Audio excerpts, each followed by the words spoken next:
Guys ये बात है उस टाइम की जब एक छोटे से गांव में टुनटुन नाम का एक लड़का रहता था, लेकिन बचपन में ही उसके घर वालों का देहांत हो चुका था। इसलिए वो अब गांव के घरों में जाकर भीख मांगता था और गांव वाले भी बहुत अमीर थे। उनके घर सोने चांदी और कीमती हीरे जवाहरात से भरे रहते थे और हर घर के आगे महंगी गाड़ियों की कतारें लगी रहती थीं, जिसकी वजह से इस गाँव में टुनटुन का जीवन थोड़ा मुश्किल था। दूसरी तरफ गाँव में एक अमीर और घमंडी व्यक्ति रहता था जिसका नाम White 444 था और वो अपने पैसों के दम पर किसी को भी दबा देता था, जिसकी वजह से गांव के लोग उससे डरते थे और उसे राजा कहकर बुलाते थे। लेकिन एक बात थी कि उसने कभी भी निर्दोष इंसान की जान नहीं ली थी। इधर टुनटुन हर दिन गांव के घरों के पास जाकर भीख मांगता था और गांव वाले उसकी हालत देखकर उसे खाना और कुछ पैसे दे देते थे, जिसको पाकर टुनटुन सबकी मदद का शुक्रिया अदा करता और फिर अपनी छोटी सी झोपड़ी में चला जाता था। लेकिन सच तो ये था कि टुनटुन अमीर था, क्योंकि उसके पास गांव की सबसे बड़ी गुप्त हवेली थी जिसमें उसने चोरी छिपे सोने चांदी और कीमती सामान छुपा रखा था। वो दिन में जो भी भीख मांगता और उससे मिले पैसों को हवेली में ले जाकर जमा कर देता था। लेकिन एक दिन जब टुनटुन सड़क पर बैठकर भीख मांग रहा था तो तभी वहाँ पर White 444 आ जाता है। फिर वो टुनटुन के ऊपर चिल्लाते हुए बोलता है कि क्यों रे भीख मांगने वाला, ये सड़क तेरी बाप की है क्या। उसके बाद टुनटुन को एक जोरदार थप्पड़ मार देता है, जिसकी वजह से टुनटुन बेहोश हो जाता है। कुछ दिन बाद गाँव में एक भयानक घटना घटी। रात को जब सभी लोग सो रहे थे तो एक गाड़ी गाँव के बीचों बीच आई और उसमें से एक नकाबपोश चोर उतरा और पूरे गांव का सोना चांदी और कीमती सामान लूटकर वहां से चला गया। अगले दिन जब गांव वाले उठे तो उनका गांव सुनसान और वीरान सा लग रहा था और हर घर से उनका कीमती सामान गायब था। गांव वाले बहुत दुखी और घबराए हुए थे। लोग एक दूसरे से पूछने लगे कि किसने की होगी ये चोरी, लेकिन तभी वाइट बोलता है कि ये काम सिर्फ टुनटुन ने किया होगा। फिर उसने सभी गांव वालों को सीसीटीवी का वीडियो दिखाया। वीडियो देखकर गांव वाले सन्न रह गए और गांव वालों का गुस्सा टुनटुन पर फूट पड़ा। फिर वो लोग उसके पास गए और बोले कि हमने तुम्हें खाना दिया, लेकिन फिर भी तुमने ऐसा क्यों किया,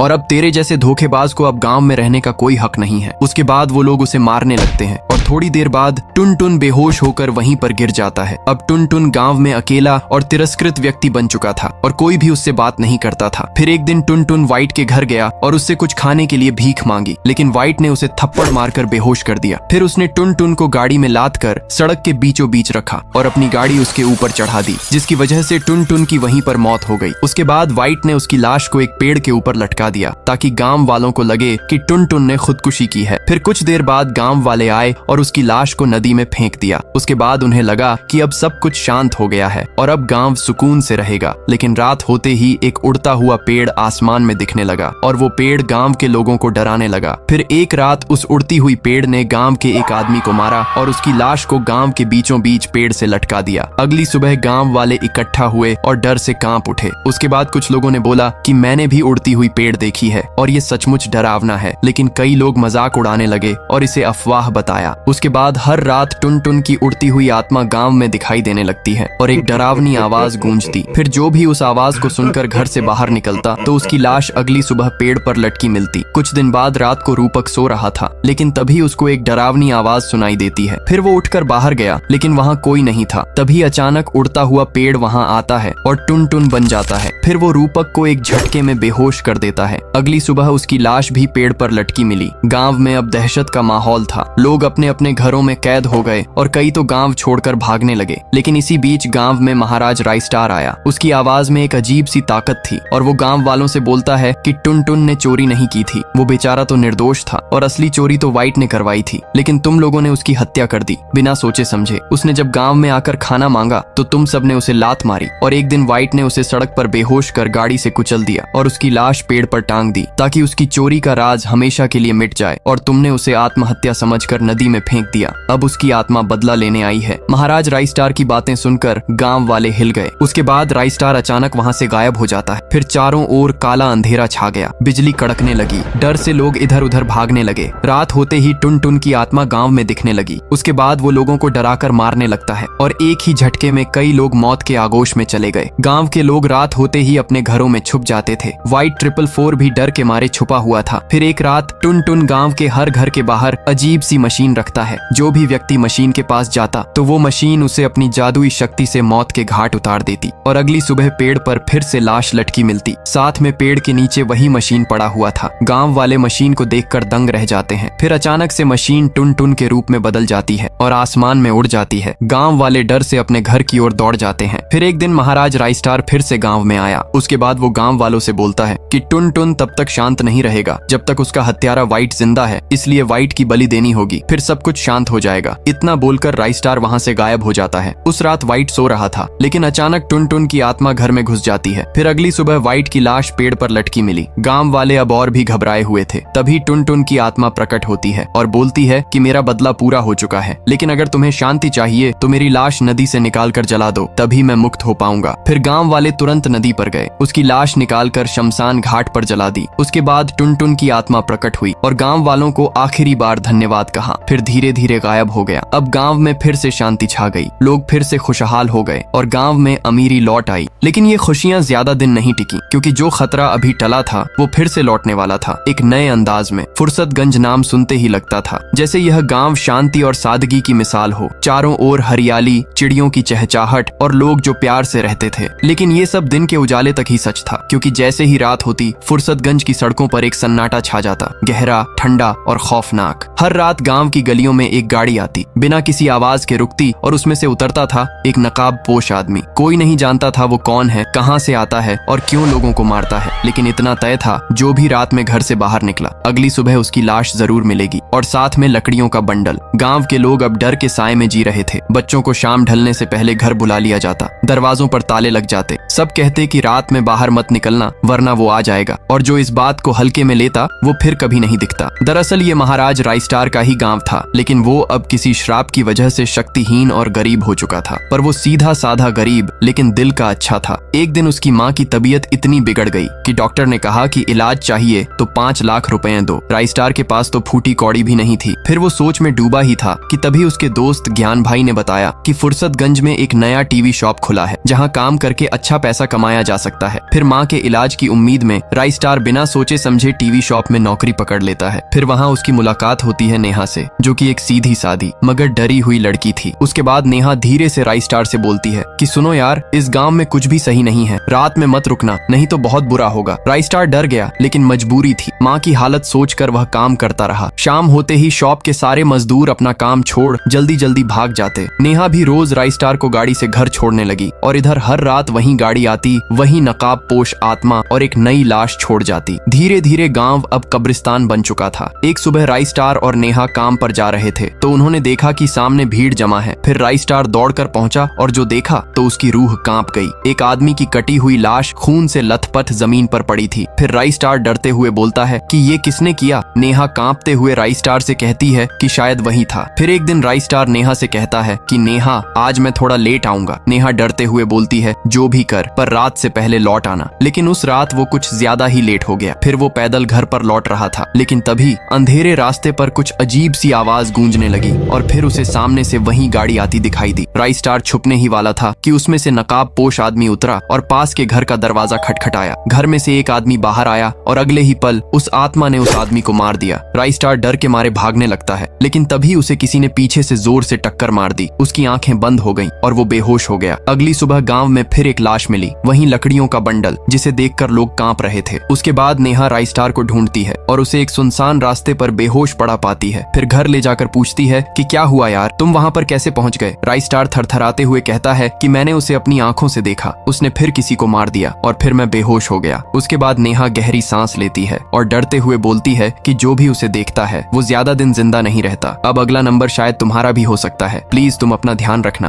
उसके बाद राइस्टार अब हर रात डर में जी रहा था। दिन में मेहनत करता, लेकिन जैसे ही अंधेरा होता उसका दिल बैठ जाता। इसी बीच उसके भुआ का बेटा एक्स प्रिंस उसे कॉल करता है। एक्स प्रिंस को नौकरी चाहिए होती है और राइस्टार उसे बुला लेता है, लेकिन फुर्सतगंज की खौफनाक सच्चाई छुपा लेता है। एक्स प्रिंस गांव आता है और काम शुरू करता है। कुछ दिन सब ठीक चलता है, मगर एक रात जब वो अकेले घर लौट रहा था तो सामने से वही गाड़ी आती है। तेज रफ्तार, कोई ब्रेक नहीं, और सीधे ही एक्स प्रिंस को टक्कर मार देती है। उसके बाद एक्स प्रिंस की चीख गूंजती है। फिर चारों ओर सन्नाटा छा गया और आसमान में बिजली गरजने लगती है। सुबह गांव में सिर कटी लाश मिलती है। राइस्टार उसके कपड़ों से पहचान लेता है कि ये तो एक्स प्रिंस है। फिर वो घुटनों पर गिरकर रोने लगता है और बोलता है कि अब बहुत हुआ, अब मैं तुझे छोड़ूंगा नहीं। गांव अब पूरी तरह डर की गिरफ्त में था। कुछ दिन बाद गांव में एक मेला रखा गया। लोगों को लगा कि शायद थोड़ी खुशी फिर लौट आई, मगर जैसे ही रात हुई तो वही गाड़ी, वही इंजन की दहाड़ और वही नकाबपोश आत्मा। गाड़ी सीधे ही मेले में घुस जाती है। लोग चिल्लाते हुए भागने लगते हैं, मगर नकाबपोश आत्मा सबको बेरहमी से मार देती है। अगली सुबह राइस्टार काम पर निकलता है तो देखता है रास्ते में सिर्फ लाशें पड़ी हुई थीं और दीवार पर खून से लिखा था कि अगली सुबह नेहा की मौत हो जाएगी। उसके बाद राइस्टार दौड़ता हुआ नेहा के पास जाता है और जाकर बोलता है कि नेहा कुछ भी हो जाए तुम आज रात घर से बाहर मत निकलना। लेकिन रात को वही होता है जिसका डर था। नेहा के घर के बाहर वही गाड़ी आकर रुकती है और नेहा को ले जाती है। अगली सुबह नेहा की लाश गांव के बीचों बीच पड़ी मिली। राइस्टार अब बिल्कुल टूट चुका था क्योंकि वो मन ही मन में नेहा से प्यार करने लगा था। तभी एक और संदेश गांव में दिखता है कि आज फुर्सतगंज पूरा का पूरा खत्म हो जाएगा। लेकिन इस बार राइस्टार डरता नहीं बल्कि वो गांव की सड़क पर डट कर खड़ा हो जाता है। फिर जैसे ही वो गाड़ी आती है तो वो चिल्लाता है कि कौन हो तुम और ये सब क्यों कर रहे हो। फिर गाड़ी रुकती है और नकाब पोश आदमी उतरता है और पहली बार अपना नकाब हटाता है। उसके चेहरे पर आंसू थे लेकिन आंखों में आग थी। उसके बाद वो राइस्टार से बोलता है कि मेरा नाम पुष्पा है।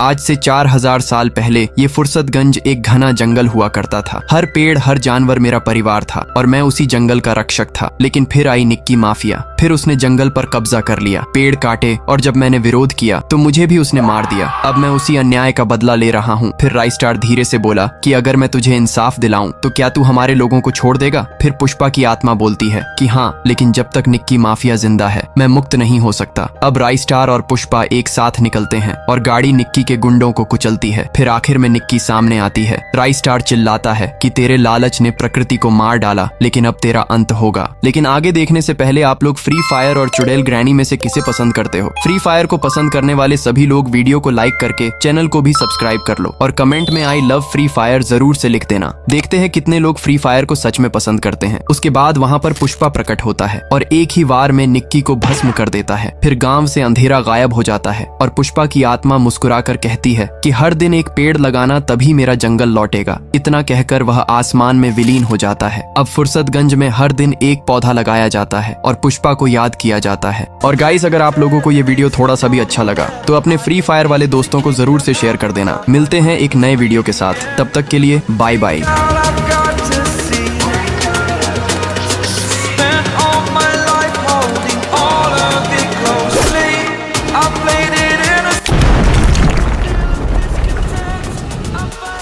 हरगिज झुकेगा नहीं साला।